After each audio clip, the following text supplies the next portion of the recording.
Coming up on The Cut, an update on ceasefire in Gaza, protests against Tesla, and the Phoenix Film Festival takes place.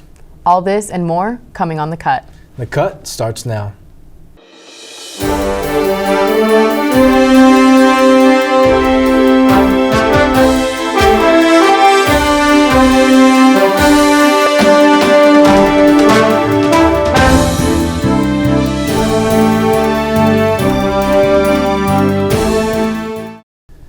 Hello and welcome to The Cut Network. I'm Aaliyah Steinley. And I'm Ernie Jimenez. In recent developments, there have been indications that efforts to renew the ceasefire in Gaza are underway.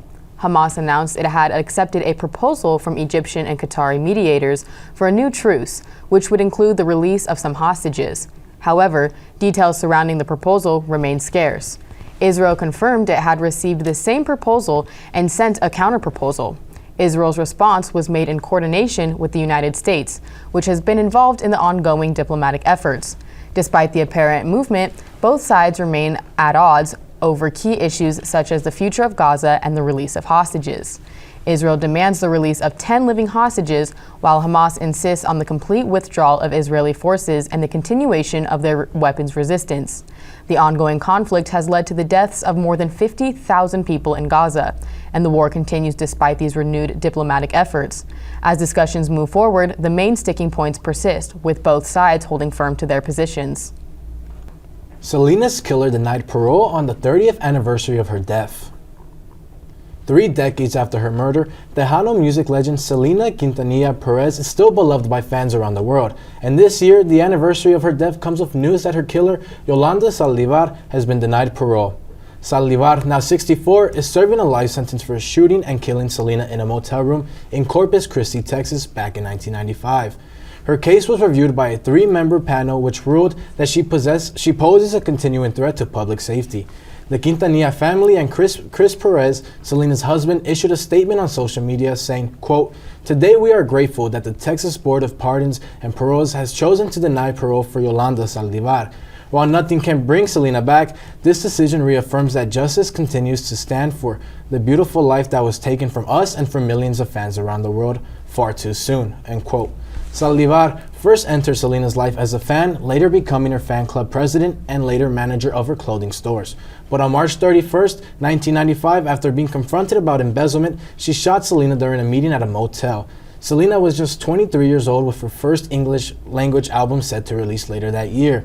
The parole board says her next review will be in March 2030. Meanwhile, the legacy of the Queen of Tejano music continues to grow.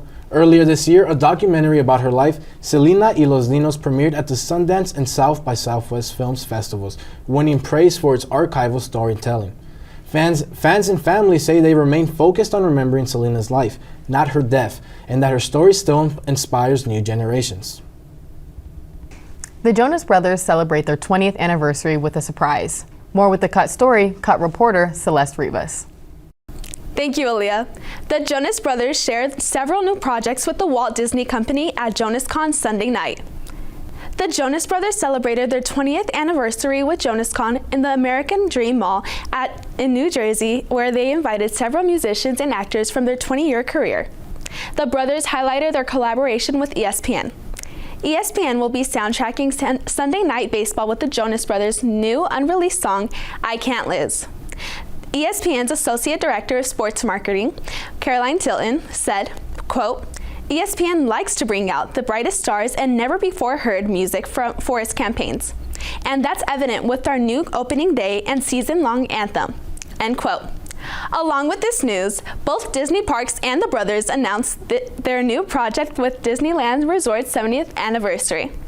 The trio is working to record a new theme song, Celebrate Happy, which will be played throughout the 70th anniversary celebration.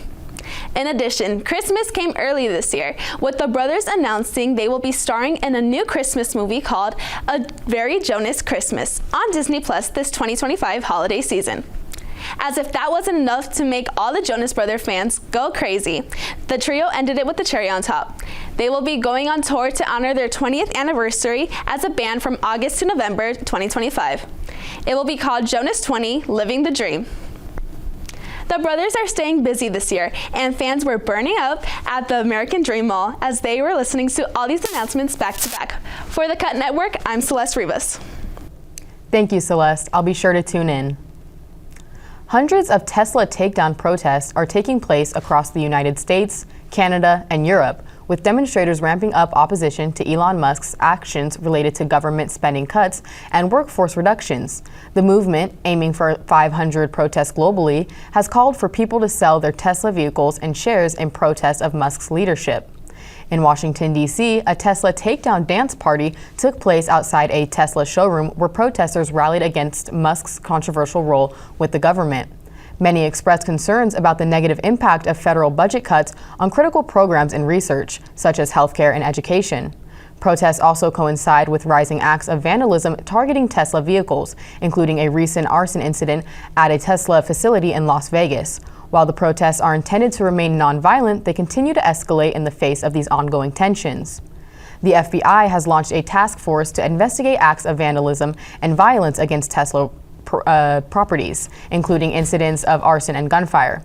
Meanwhile, Musk has defended his position, acknowledging the impact these protests are having on Tesla's brand and stock.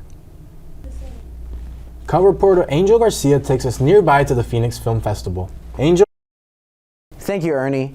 This past week, the 2025 Phoenix Film Festival officially opened, celebrating its 25th anniversary and showcasing diverse films, shorts, and documentaries.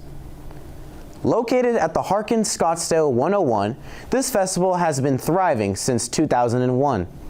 From March 27th to April 6th, over 250 films will be shown in 11 days. Over 20,000 attendees are estimated to attend. Excitement filled the theater as the opening night premiere event kicked off the beginning of the Film Fest. Starting with the PFF Party Pavilion, featuring The Ballad of Wallace Island. Day 2 introduced over 30 new shorts, documentaries, and of course, films, playing throughout the Harkins Theater. Ranging from community spotlights to horror, tons of artistic pieces were showcased, bringing both familiar faces and upcoming filmmakers. The following days will have a similar format. However, new exciting films are scattered throughout the entire festival duration. As the Phoenix Film Festival states, you are certain to find your new favorite movie. This festival is marked as one of the top 25 coolest film festivals, according to Movie Maker magazine. Don't forget to check it out throughout this week until April 6th. For the Cut Network, I'm Angel Garcia. Thanks, Angel. That looks like a lot of fun. Prince Harry accused of bullying by Charity Chair. A public feud is escalating between Prince Harry and a former ally inside a charity he helped build. Sophie Chandaka, chair of the board at Sensibly, claims that the Duke of Sussex engaged in harassment and bullying after failing to force her out. Sensibly was founded in 2006 by Prince Harry and Prince Seiso of Lesotho to support vulnerable youth in Southern Africa. Last week, both co-founders resigned, citing an irreparable breakdown with Chandaka. Speaking to Sky News, Chandaka said, quote, "That is an example of harassment and bullying at scale," unquote. She accused Prince Harry of quitting to deliberately damage the organization.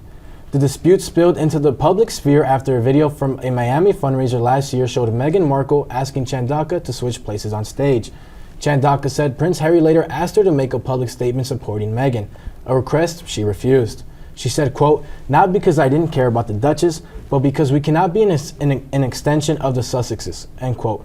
5 board members have also resigned. The matter is now in the hands of the UK Charity Commission and the courts, with both sides accusing each other of wrongdoing. This past weekend, the Figure Skating World Championship was held.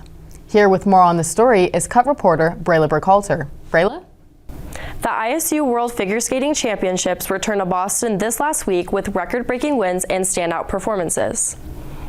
The figure skating excitement began on Tuesday, March 25th and ended on Sunday, March 30th with 200 of the world's best athletes from 50 countries.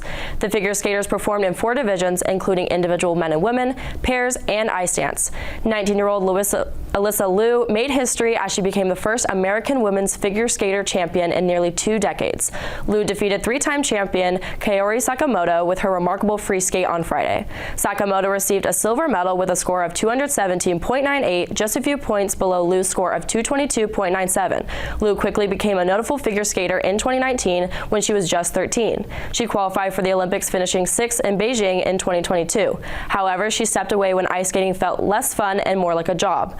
After winning this year, Liu said, quote, "I mean, it means so much to me and everything I've been through, my last skating experience, my time away, and this time around. I'm so happy, I guess." Liu continues to be congratulated preceding her win, and the world remains in awe at her astounding comeback. Next year's World Championship will be held in Milan, Italy, as figure skaters across the globe prepare to showcase their talents and win the gold. For the Cut Network, I'm Brayla Burkhalter. Thank you, Brayla. Continuing with sports is sports anchor Johan Lopez. Johan? Hello and welcome back to Sports on the Cut. I'm Johan Lopez, and it is officially the first week of April. There's so much to unpack in the sports world, but I only have so much time, so let's go ahead and get to business, as today we are going to be focusing on the men's and women's March Madness tournaments, as I will give you a preview of the upcoming Final Four matchups. On the men's side, for the first time since 2008, there's not going to be a Cinderella team, as all 4 number 1 seeds has advanced to the Final Four. The Big Bad Wolves of the ACC are back, as Duke will be taking on the University of Houston, looking to get their first national championship in the post-Coach K era. Led by a surefire number 1 overall pick in this upcoming NBA draft, the freshman sensation Cooper Flagg, who is having himself a fantastic season, averaging 19 points a game, is coming off a weekend where he put up 30 points against the University of Arizona in the Sweet 16 round. It's going to be a fun matchup, as we've got the high-scoring Blue Devils going up against a defensive, gritty, physical team in the Houston Cougars, who held Tennessee to a historically bad offense first half that led Houston to steamroll the Vols on their way to the 7th Final Four appearance. Houston will not have to travel too far, as the game will be played in the legendary Alamo Bowl in San Antonio, Texas, but Duke is still the favorite to move on to the national championship. In the other matchup, we got an SEC showdown between the Florida Gators and the Auburn Tigers, as this will be their second time playing each other this season, with Florida winning the first matchup.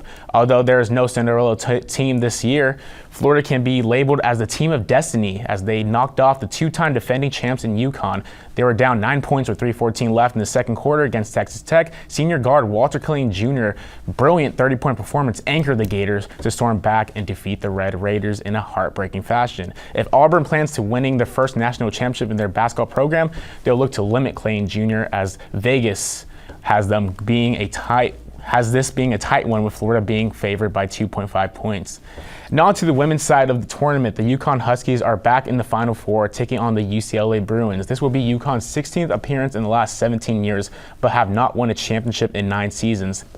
This will be the last chance for senior guard and UConn legend Paige Beckers to get her program a championship, as she goes off to the WNBA, as she is most likely going to be the first overall pick, as Beckers has been on the absolute tear in the last 3 games, scoring 105 total points in that span. UConn are the favorite to win the championship. Last but not least, the defending national champions South Carolina are back in the Final Four, taking on the Texas Longhorns. UT, led by sophomore forward Madison Booker, who is averaging 16 points per game, will look to knock off South Carolina and have a title shot for a chance to win their program's second ever title. For South Carolina, this will be their 5th straight year making it to the Final Four, looking to repeat as champs, and this will be their 3rd championship since 2017 if they were to do so. So all in all, it's going to be a fun weekend of basketball, a lot to look forward to, and that's going to be it for me. Back to Ernie and Aaliyah at the desk. Thanks, Johan. A shocking incident occurred in Kansas when a babysitter investigating a child's complaint about a monster under the bed discovered a man hiding there. The 27-year-old intruder, who had a protection order against him, was allegedly attempting to hide in the child's bedroom. It was later revealed that the man had once lived in the house. When the babysitter approached the bed, a struggle broke out, and during the altercation, the child was knocked over. The intruder then fled the scene before deputies could arrive. However, law enforcement quickly responded, and after a brief foot chase the following day, the suspect was apprehended. The man now faces multiple charges, including aggravated burglary, aggravated battery, and child endangerment. Authorities are continuing to investigate, and the community is left shaken by this disturbing breach of safety. Wow. That's a lot to What a take story. in. Yeah. It's interesting because when you hear things like that, or even, you have a child, and they're like, Mom, Dad, I'm afraid, there's a monster in my Right. closet, there's a monster in my bed, and then you go to check, there's normally nothing there. Never and anything then there. You wouldn't expect to see an actual human Right. underneath the bed, And that's crazy that he lived there before, and he knew the ins and outs of the house. Super creepy. Right? And that Yeah. kind of resembles the Monsters Inc. movie by For Disney. sure. Wow, great reference. I mean, that little kid was so boo. Yes. Thank you for watching this week's episode of The Cut. Be sure to follow us on Instagram at @thecut_network and on X at @thecut ASU. Have a nice night.